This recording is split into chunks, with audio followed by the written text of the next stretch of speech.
Welcome back to Double Down University. I'm back with you guys with another NFL prospects video for Monday Night Football. We have the Green Bay Packers going up against the Las Vegas Raiders. I have two props for you guys. The third one is pretty much just a hedge spot for Jordan Love. So let's get into it. So I have Jordan Love over 16.5 fantasy score, as well as Jacoby Myers over 4.5 receptions, and Jordan Love over 0.5 interceptions as the hedge spot for his fantasy score. So let's get into it with Jordan Love. Jordan Love, he is in a really good spot going up against a Las Vegas team that is worse against the pass than the rush. So they allow 6.6 yards per passing attempt. They allow a 70% completion percentage, which is 25th in the NFL, as well as they're 26th in the NFL in sack percentage at 5.38. And the biggest thing why sack percentage stood out the most to me, because as I was doing my research and I was looking into it, Jordan Love, from a clean pocket, he is completing 62.7% of his passes, and he is passing for 7.6 yards per pass attempt with 7 touchdowns and 1 interception from a clean pocket, versus from a not clean pocket, he is completing only 33% of his passes for 4.2 yards per attempt. So that's a drastic drop off. And I think he has 1 touchdown and 1 interception when not facing a clean pocket. So that is a huge night and day, night and day stat. So that is why I really like this prop, because watching Vegas from afar, their defense is okay, they're solid, but when they have to pressure a quarterback and they have to send blitzes, they always have to send blitzes when they pressure a quarterback, because Max Crosby is not enough just having him on that one side. He doesn't have a teammate that is capable of being a threat pass rushing on the other side of him. So they have to send pressure whenever they do decide to pressure him. They have to send blitzes in order to do that. So I think he should be able to stand tall in the pocket and just throw into where the blitz is coming from, because more than likely there will be a vacant space wherever the blitz comes from. So if he can just stand in the pocket and just throw wherever the blitz is coming from, he should be okay, and he should also be able to get his yards. But I think that's also indicative of why their opponent completion percentage is 70%, is because they have to send pressure in order for them to be able to get teams in 3rd and long and 2nd and long, because Max Crosby is just not enough, because you can just isolate him by just having somebody just chip him out before they go on a route, like one of the tight ends like Musgrove or something like that. Just chip him before they go out for their route, which will kind of slow him down a little bit and give Jordan a little bit more time. Now, granted, last week they were without, I think, two offensive linemen, their left guard and their left tackle. So that is a reason to a little bit be concerned. But I think they should be back this week. Let me check our lads. Let's see. Green Bay. So they will have their left tackle and right tackle, as is stated right here. They both are healthy to play, so they should have their full line. So that is a really, really big boost to him as well. And then also they will be without Aaron Jones, as he has just been ruled out of the game tonight. So that is another reason too why I like Jordan Love a lot too, is because Aaron Jones has missed the Atlanta game and he's also missed the New Orleans game. But one thing that I see as a constant in these 2 games that he has missed is Jordan Love is becoming more of a runner in those situations than he would when Aaron Jones is in the game. As you can see, when they played Chicago week 1, he only had 3 attempts for 12 yards. And then against Detroit last week, which I had his rushing prop, and he only had -2 rushing yards, which I thought, since his offensive line was a little bit banged up and he was without his whole left side of his offensive line, he would run a little bit more. But he chose to do the opposite and just stand in the pocket and just throw a bunch of passes. So I really, really like his rushing potential, and he also has rushing touchdown potential as well, as he scored a rushing touchdown in the last 2 weeks. And then as well as his passing, I like, for him to throw for over 240 yards today, as well as throw for a couple passing touchdowns as well. Another thing too is Vegas is not good in the red zone. I think they're 26th to 27th in the league and allowing red zone touchdowns to quarterbacks. So that is another boost to him as well. And then let's talk about his hedge spot. So his hedge spot, I like his interceptions over 0.5 for the simple fact of if it is a negative game script and he's going to have to throw the ball a lot. Another thing that shows up so far, and it's limited sample size. It's not a big sample size. We only have 4 games. But when he's forced to throw the ball more than 35 times a game, he is susceptible to throwing an interception. As you can see against New Orleans, he threw the ball 44 times. He threw an interception. And then last week against Detroit, where he had to throw the ball because they were down big, he threw 2 interceptions. So that is just the correlation that I see that you can hedge with his fantasy score. Or if you want to, you can take his passing attempts. But I would say be cautious with passing attempts for the simple fact of if they are not on the field long enough to sustain drives, he will not be able to get his passing attempts no matter how much they need to throw the ball. And then also with these offensive coordinators now in the NFL, like even if teams are down big, they still try to make I don't know what they get out of it, but they try to balance the run pass and still run the ball even though they're down big to try to set up the pass even when the run is not working. Like I know what game was that? I think it was the game last night with the Cowboys. Like Mike McCarthy came out at halftime, was like, well, we're going to try to stay a little bit balanced, when he know for a fact that the running game wasn't going to work. And then you're down by 2 scores already at halftime. So why would you keep running the ball? You're running the clock down as opposed to trying to throw your way back in the game. So just be mindful of that and be cautious, with passing attempts, because if they don't, like I said, if they don't sustain drives or they try to keep force feeding the run, even though it's not working or haven't been working, that can kind of eat into your passing attempts as well. You can go passing yards too. If you, don't think that, he will get his attempts, but he'll be able to throw for chunks of yardage instead. But moving on to Jacoby Myers. So Jacoby Myers, a little fun fact, I am one of his barbers, when he's back in town, because I've been cutting his hair since he was at the University of NC State. So I've known him for some time now. But the one thing that is unique, and I will say, granted, I don't have any inside information on Jacoby or anything like that, but just knowing him and knowing his career path, like how he got to this point, is he was a quarterback starting out at NC State. And with that being said, he has an advantage over most wide receivers in the NFL because as a quarterback, you're supposed to know where everybody is supposed to be on the field at every position. So he already has that perspective on a playbook, as well as being able to take that mindset and put it and morph it into a receiver's mindset of knowing where the quarterback wants you to be, how to basically sit in certain zone coverages and find pockets of space in different zones. And that's one thing that he is really, really good at and has kept him around for a while in the league. And he's a phenomenal receiver. He's tough.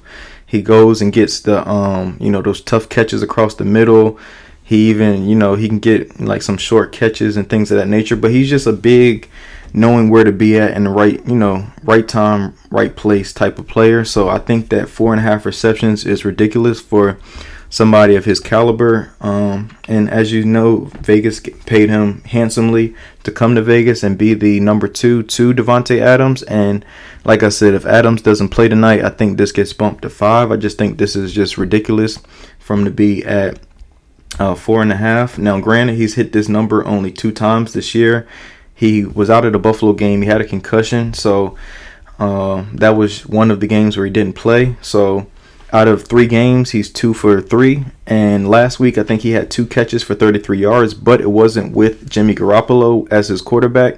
So he has covered this line 2 out of the 3 games, and 2 for 2 to be exact, with Jimmy Garoppolo being his quarterback. So I really, really like this spot for him. And then look at his target share. Like, he's getting 10 targets against Denver, even with the Davante Adams on the other side of him. 12 targets against Pittsburgh with Jimmy Garoppolo. And then he had 4 with, I think it's Aiden O'Connell was their quarterback. And they just struggled the whole game to try to get everybody involved. I don't even think Davante Adams had a big game that game. So that last game was kind of an anomaly. So I really, really like this 4.5 for him. So that's my spin on the Jacoby Myers prop. I really, really like that prop at 4.5. Be sure to try to get that in now and not wait till game time, because it will probably most likely get bumped up. I don't like Davante Adams at 6.5. I think that is just a bit too much for him. Even though he's fully capable of getting 7 catches. Don't mistaken, how good of a player he is, but I just think that number is just it smells hooked to me, where he gets 6 catches and then doesn't do much else, or so targets could be a way for him, because Garoppolo will throw it to him, so targets could be a way for him. Targets could be a good hedge for Jacoby as well at 6.5. But 6.5 smells hooked to me too as well. I think, if he gets, let's say, 6 targets, I think Jacoby will get 4 catches out of those 6 targets. Another thing too that I noticed just doing the research too for this game is that, where is it? Do they have him up here? Or maybe went past them. So Jaden Reed, he's facing a really, really tough matchup in the slot. Now, granted, he's been going off these last couple games, but he's facing a tough matchup with Nate Hobbs, who's one of the best slot corners in the NFL, and he doesn't really allow too much, inside. So I think, they would have to probably move him around a little bit more towards the outside.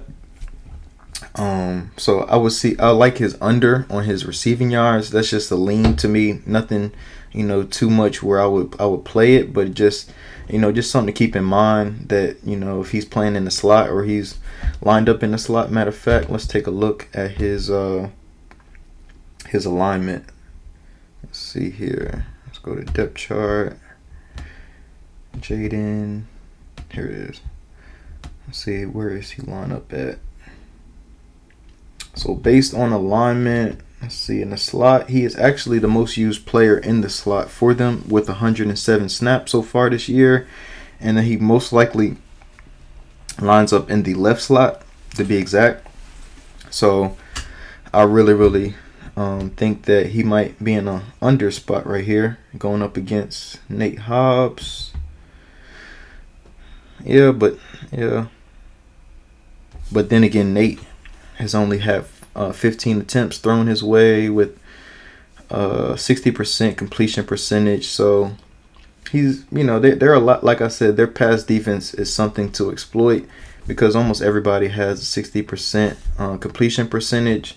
Only person that is actually pretty good at completion percentage of being a highly rated player is their number 3 right cornerback, Eric Robertson, or Amir, I think that is his name. So so Jaden Reed probably under for me just overall, but I wouldn't risk it. It's just a lean for me. Another thing too could be punts for Green Bay if they get stalled out, but the punts is really, really low, and what this is basically telling me is that it's going to be a high-scoring game. It's going to be a lot of drives where it's going to end in points, whether it's field goals or touchdowns.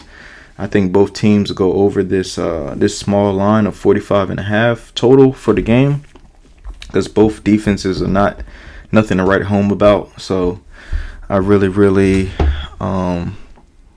like those props. And then also another thing that's worth a shout is Josh Jacobs. I don't know how to feel about this guy. I think, he's bound to pop off at any given game. He just hasn't played up to his standard of what he should be playing at, especially for a guy who's lit the league on fire last year rushing, but he didn't get paid last year in the offseason, so it kind of is like I think he's on his FU tour to the Oakland Raiders, or Las Vegas Raiders, I should say, because he just hasn't had a game where he's broken over 70 yards, which is weird. Like against Buffalo, -2 yards. Against Denver, which is one of the worst rush defenses, he's only gotten 48 yards. And then against Pittsburgh, who's okay at defense, they're probably one of the middle of the pack as far as rush defense. He only got 62 yards. So I think, he's bound to have a game, and I think tonight might be the night for him to finally break that 70-yard, mark. So, and then he also can get involved both ways with catching the ball too as well, out of the backfield, getting some receiving. So his receiving yards could be in play, especially, but at 22.5, that is kind of tough. He would have to get a couple catches, so you probably better off going receptions with the 22.5 line. Just make sure you catch the ball, no matter if it's negative yards or or positive yards at 3.5. That's not bad. So that could be in play too as well. It's just 3.5 receptions. Especially if Devontae Adams is ruled out. So that could be in play as well. Tackles, this looks like this could be a tackle game too, because I think both offenses will stay on the field a pretty good amount of time. We're split, down the middle, 50-50 on the field. I think Quay Walker is worth a play, but at 9, it's tough. I think that has push potential at best for him. And then this Diablo kid, I really like him. He hits hard, but only concern with him, especially with these tackle props, is injuries. With these tackle props, he's one of those guys that goes all out. He's almost reminds me of like a Jamal Adams. If you guys watched the Monday night game last week, where he just goes all out. Just came back from injury, went all out trying to tackle, and just brings a lot of energy. And the guy's a hitter, man. He lays his body on the line. So, but I think 7.5 is doable for him, especially if Green Bay tries to run the ball the way that they normally do to try to set up the pass with Corey Dillon. Or is it Corey Dillon? Is it Corey Dillon, the running back?